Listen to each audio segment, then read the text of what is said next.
I want to talk about Stoicism again for a second, because I think to go back to this crisis of men, I think when perhaps the reason that some people, there is some sort of elite sneering at Stoicism, it's associated with toxic masculinity.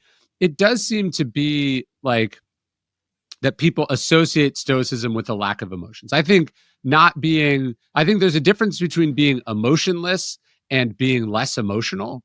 But the idea that, the way forward in life, that the key to success, that being a man is stuffing those emotions down and not having them, that strikes me as a dangerous thing to tell young people, and also a dangerous way to live. Yeah, look, so first off, I think the reason that your work resonates with people so much is not only because you're a compelling storyteller, but young men need guardrails. And the reason why I would assume your audience is predominantly male is that young men need guardrails. And fewer and fewer men have the guardrails of a relationship. Only 1 in 3 men under the age of 30 has a girlfriend. And it's interesting, 2 in 3 women under the age of 30 have a boyfriend because they're dating older, because they want more economically and emotionally viable men. They don't have religion as much. A lot of them don't have a male role model. We have the second most single parent homes in the world, behind Sweden. 1 out of 3 men has no contact with their kids at 6 years post-divorce. So you have a lot of kind of men who are just sort of wandering and looking for a code. They're looking for guardrails. And I think Stoicism, especially the way you present it in a very sort of optimistic, practical way, I think a lot of people are latching onto it because there's a void of what is a productive code or guardrails for me, or an ideology that I can hold to that can help me make better decisions in my life. And I think that's why Stoicism is resonating so much. As it relates to emotions, from the age of 29 to 44, I didn't cry. I didn't cry when I got divorced. I didn't cry when my mother died. I just literally forgot how. I don't know if it was because some weird sense of masculine men don't cry. I don't know what it is, but I literally just forgot how to cry. And then I started crying again at 44. I learned how. And what I would say is it's one of the nicest things that's happened to me in the last 15 years, because when something really moves me, I saw Hirsch Goldberg Pollen's mother give that eulogy on him, and it was so beautiful. And I was thinking about it. I was packing my son for boarding school on Monday, and his feet are now size 10, and I see these New Balance shoes, and he's wearing too much cologne, and he's got his first razor, and he's bought this vintage Adidas sweatshirt that he's so proud of, and I'm just sitting there and I'm thinking about the loss, the grieving parents, and I have to excuse myself because I get very emotional. I go out of the room and I think, well, I need to go back into the room to show him that it's okay to cry. But what I tell men or young men is, if something moves you, try and lean into it and learn how to cry, because it's not like cathartic, but it informs what's important to you. Like I have figured out, because of my willingness to cry, what I think really moves me. Also try to figure out a way to laugh out loud a lot. That is really rewarding. But if you think about the advantage we have as sentient beings, especially humans, we have a larger range of emotions. And so to not really lean into your emotions, happiness, sadness, grieving, joy, laughter, is to not take advantage of your blessings as this species. Yeah. And also you become smarter. You become better at what you do. Why am I so moved by this content? Well, understand it.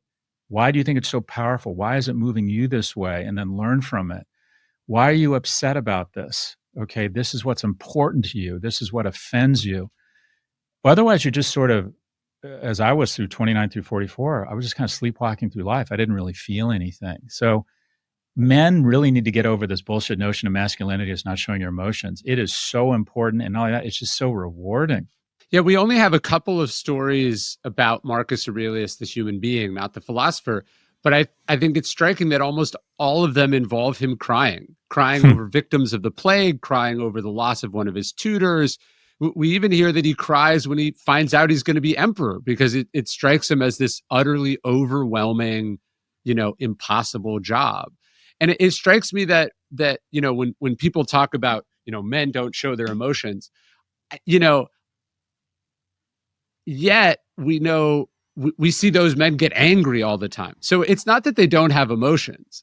It's that the only emotion they are in touch with is their temper or their anger or their frustration. And Like if there is any emotion to work on controlling, it's your anger. And then it's these other emotions, compassion and love. Those are the kind of ones that you want to explore because those are enriching and they tell you something and they tell you, you know, what you probably need and want more of in your life. Yeah, I'm struggling with this because I'm writing a book on masculinity, and I'm trying to figure out a way, just as you've used Stoicism as a means of developing a code or guidepost for people. I'm wondering if masculinity or a more aspirational form of masculinity could also serve a similar type of guidepost for young men.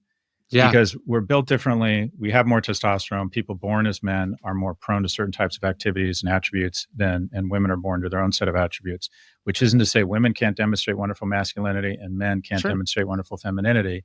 But I think we need to stop demonizing masculinity and re-embrace it and develop a more kind of aspirational tone of it. And I do think there's something about masculinity where you have a code and you speak up for yourself and there is a line. I mean, it sounds, I went to a football match and these guys were in our seats and wouldn't move. And I got very, very angry and upset. And my son was freaked out. And I'm glad he saw it. It was like, Hmm. okay, I have a line and I get in people's faces. It doesn't happen very often, but it happens. And I thought, I'm actually glad that happened and that he saw that. At the same time, when someone cuts me off in traffic, when someone says something to me and is rude someone's rude to me on a plane or something in front of my boys, the person I was 20 years ago would have been like, I need to get back in their face. I need to restore harmony Yeah. to the universe. No one gets the best of me. And I do think the real masculinity is that you're strong enough to kind of on a regular basis, you take blows. It's okay. Yeah. It's all right. You're going to be fine if someone gets the better of you every once in a while. You can take it. You're a Yes. man. You can absorb these blows.